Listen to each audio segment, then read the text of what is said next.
Hi, my friends. Today I want to present you a new story. Enjoy watching it. The sun was just beginning to rise over Manhattan when my phone rang, shattering the early morning stillness.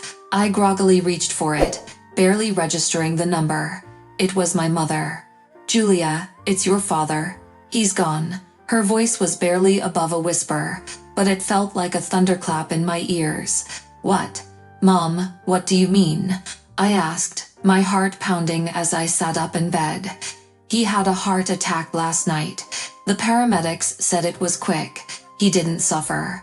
Her words came out in broken fragments, each one hitting me harder than the last. I didn't remember much of the next hour. I found myself on the subway, still in my pajamas, the city blurring past the windows. All I could think about was my father, George Davison, and the fact that I would never see him again.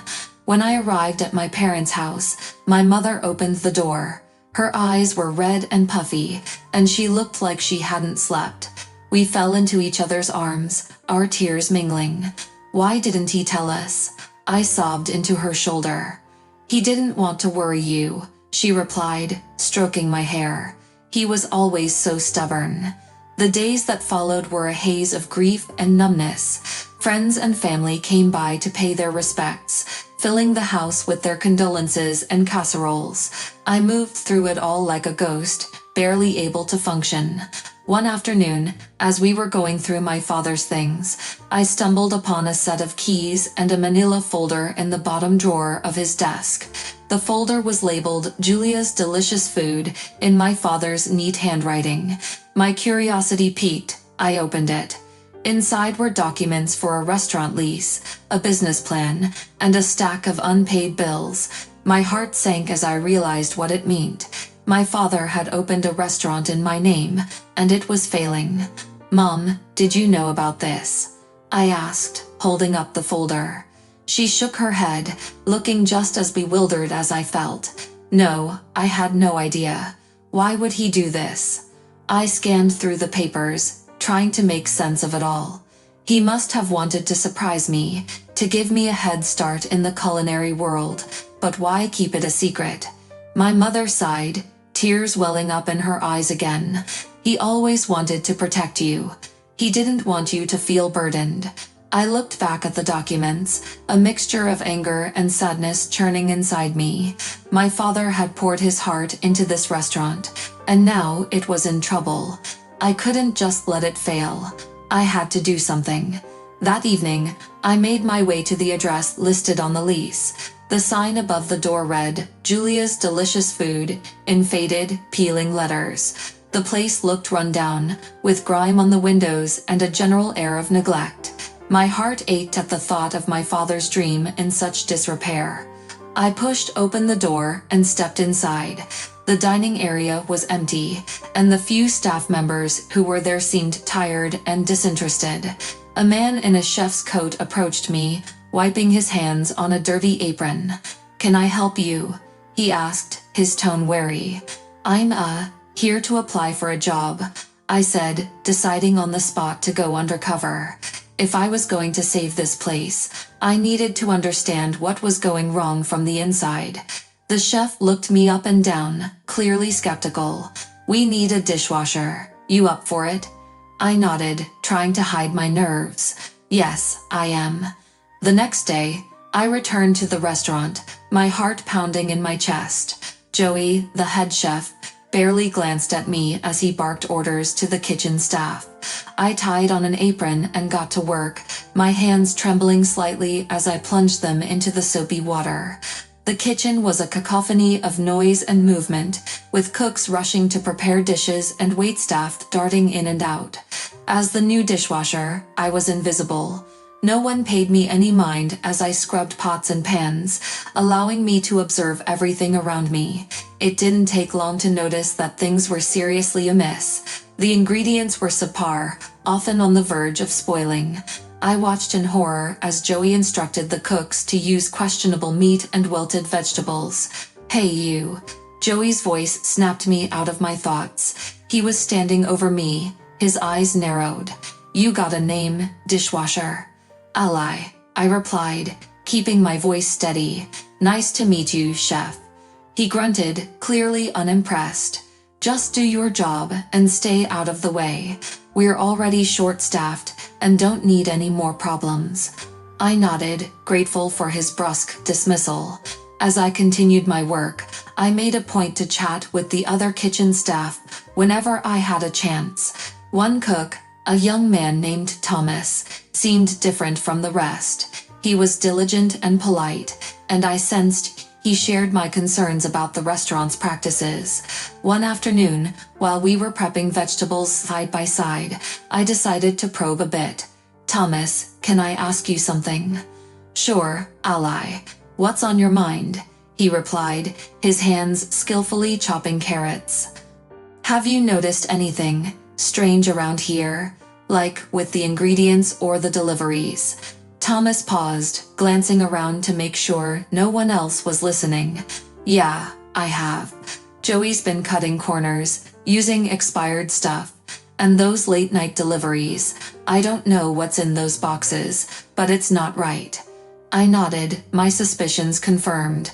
Do you think anyone else knows? Most of the staff are too scared to say anything. Joey's got a temper, and anyone who questions him ends up fired, Thomas said, his voice low. Thanks for telling me, I said, feeling a mix of gratitude and determination. We need to figure out what's going on. That evening, after the restaurant had closed and everyone had left, I decided to take a closer look at the mysterious deliveries. I hid in a corner of the kitchen, waiting for the delivery guy to show up. Sure enough, around midnight, a van pulled up, and two men began unloading boxes. I crept closer, straining to hear their conversation. Hurry up, we don't have all night, one of them said. Relax, Joey's got it covered. As long as we keep quiet, no one will find out, the other replied. I watched as they hauled the boxes into the storeroom, my heart racing. I had to find out what was inside. After they left, I sneaked into the storeroom and pried open one of the boxes. It was filled with bottles of expensive liquor, but the labels were counterfeit. My blood ran cold. Joey was running a counterfeit liquor operation out of my father's restaurant. The next day, I shared my discovery with Thomas. We need to do something about this, I whispered urgently. He nodded, his face grim. I'll help you, but we have to be careful. Joey won't hesitate to get rid of anyone who stands in his way. We devised a plan to gather more evidence. I continued working as a dishwasher, keeping an eye on Joey and his dealings. Thomas managed to sneak a few photos of the counterfeit bottles and the delivery van's license plate. We knew we needed concrete proof before going to the authorities. One evening, as we were cleaning up, Joey approached me. Hey, ally, can you stay late tonight? I need some help with inventory. Sure, chef, I replied, trying to keep my voice steady. I had a bad feeling about this, but I couldn't refuse without raising suspicion. After everyone else had left, Joey led me to the storeroom. We've got a lot to go through, he said, locking the door behind us. I nodded, my heart pounding. As we worked, I tried to remain calm, but Joey's presence was unnerving. He seemed to be watching me too closely, his eyes flicking over to me every few minutes. Finally, he broke the silence. You've been asking a lot of questions, ally, poking around where you don't belong. I froze, my mind racing. I'm just trying to do my job, chef. He stepped closer, his expression menacing. Well, your job is to wash dishes, not play detective. You know what happens to people who stick their noses where they shouldn't. Before I could respond, the door burst open, and Thomas rushed in. Joey, leave her alone. Joey turned, his face contorted with rage. You little punk, you're in on this too. Thomas stood his ground. We know what you're doing, Joey. The counterfeit liquor, the deliveries, we have proof. Joey lunged at Thomas, but I grabbed a nearby broom and swung it at Joey, hitting him in the arm. He stumbled back, cursing. You'll regret this. We didn't wait to find out what he would do next. Thomas and I ran out of the storeroom, locking the door behind us. We called the police, explaining everything and showing them the evidence we had gathered. When the officers arrived, they found Joey still locked in the storeroom, fuming. They confiscated the counterfeit liquor and took statements from the staff. Joey was arrested, and his illegal operation was shut down. As the police led Joey away, I turned to Thomas, relief washing over me. We did it. He nodded, a smile breaking through his tense expression. Yeah, we did.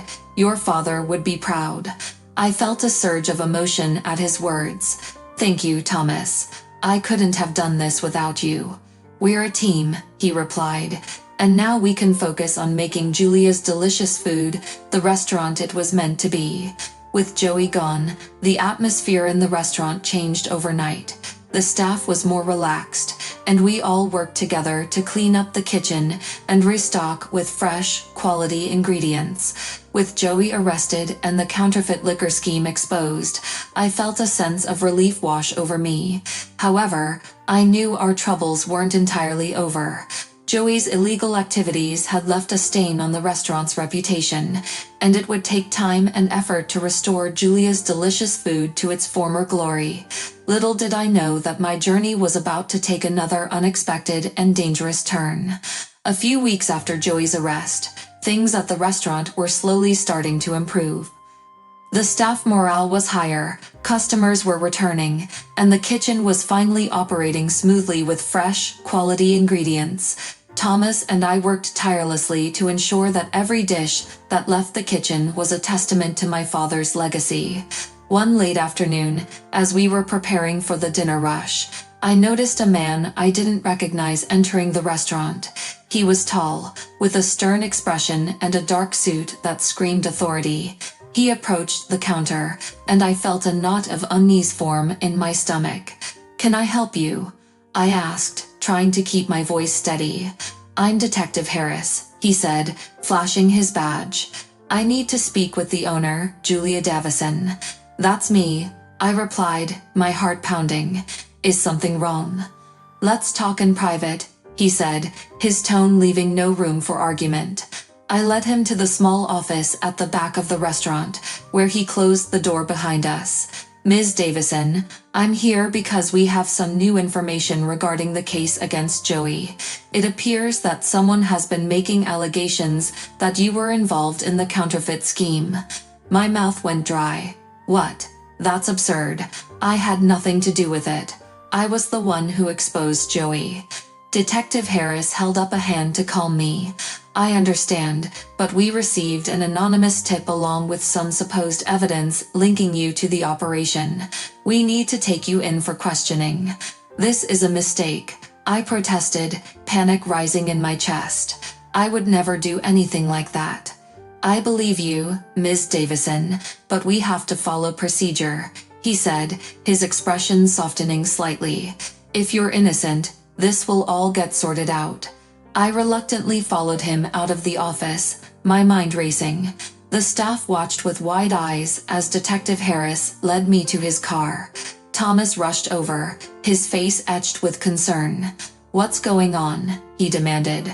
"They think I'm involved in Joey's scheme," I said, my voice shaking. "I need to go to the station for questioning." "This is ridiculous," Thomas exclaimed. "I'll come with you." "I'll be okay," I reassured him, though I wasn't sure I believed it myself. "Just keep an eye on the restaurant for me." At the police station, I was placed in an interrogation room. The stark, cold room only heightened my anxiety. Detective Harris and another officer, Detective Martinez, began the questioning. "Ms. Davison, we have a statement claiming you were seen handling the counterfeit liquor," Detective Martinez said, sliding a folder across the table. "And these documents suggest a financial connection between you and Joey." I scanned the documents, my heart sinking. They were forged, but convincing. "This is all fabricated. I had nothing to do with this." "Can you think of anyone who might want to frame you?" Detective Harris asked. I thought about it, my mind racing. Maybe one of Joey's associates. He had to have partners in this scheme. The detectives exchanged a glance. "We'll look into that," Detective Martinez said. But for now, we need you to stay here until we can verify your claims. Hours passed in a blur. I was fingerprinted, photographed, and placed in a holding cell. The humiliation and fear were overwhelming. I prayed that my mother would understand and come to my aid once again. Late into the night, the cell door clanged open. My mother, Gracie, stormed in, her eyes blazing with a mixture of worry and fury. "Julia," she cried, rushing to my side. "Are you all right?" "Mom, I didn't do it," I said, tears welling up in my eyes. "Someone is trying to frame me." "I know, sweetheart," she said, hugging me tightly. "We'll get you out of here." Gracie turned to Detective Harris, who had followed her into the room. "I want my daughter released now. This is a miscarriage of justice." "We're working on it, Ms. Davison," he said calmly, "but we need to follow procedure." "Procedure be damned," she snapped. "I'll have my lawyers on this first thing in the morning." After what felt like an eternity, I was finally released into my mother's care. As we drove home, Gracie held my hand tightly. "We'll get through this, Julia," she said firmly. "We'll find out who did this and clear your name." The next day, Thomas and I sat in the office, poring over the restaurant's records and security footage, looking for any clue that might help us. "There has to be something we missed," I said, frustration bubbling over. "Wait," Thomas said suddenly, pointing at the screen. "Look at that guy. He was here the night the supposed evidence was planted." I leaned in, recognizing one of Joey's old associates. "That's him. He's the one framing me." We immediately called Detective Harris and provided him with the footage. He assured us they would look into it. A few days later, Detective Harris called with good news. "Ms. Davison, we've arrested the man you identified. He confessed to planting the evidence on Joey's orders. Your name is clear." Relief washed over me, but there was still work to be done. We needed to ensure that the restaurant was completely free of Joey's influence. That evening, I gathered the staff. "Thank you for standing by me through all of this," I said, my voice steady. "With Joey and his associates out of the picture, we can finally move forward and make Julia's delicious food the restaurant it was always meant to be." The staff erupted in applause, their faces filled with hope and determination. Thomas stepped forward, a proud smile on his face. "We're with you, Julia. Let's make this place the best it can be." With renewed vigor, we set to work. We revamped the menu, sourced the freshest ingredients, and focused on delivering the best dining experience possible. Word spread quickly, and soon the restaurant was bustling with customers, all eager to taste the food that had once made my father so proud. As I stood on the patio one evening, watching the sunset, Thomas joined me. "We did it, Julia," he said, wrapping an arm around my shoulders. "Your father would be proud." I smiled, feeling a deep sense of peace. We did, and this is just the beginning. Julia's delicious food had weathered the storm, and now, with a bright future ahead, I was ready to honor my father's legacy and make the restaurant a beacon of quality and integrity.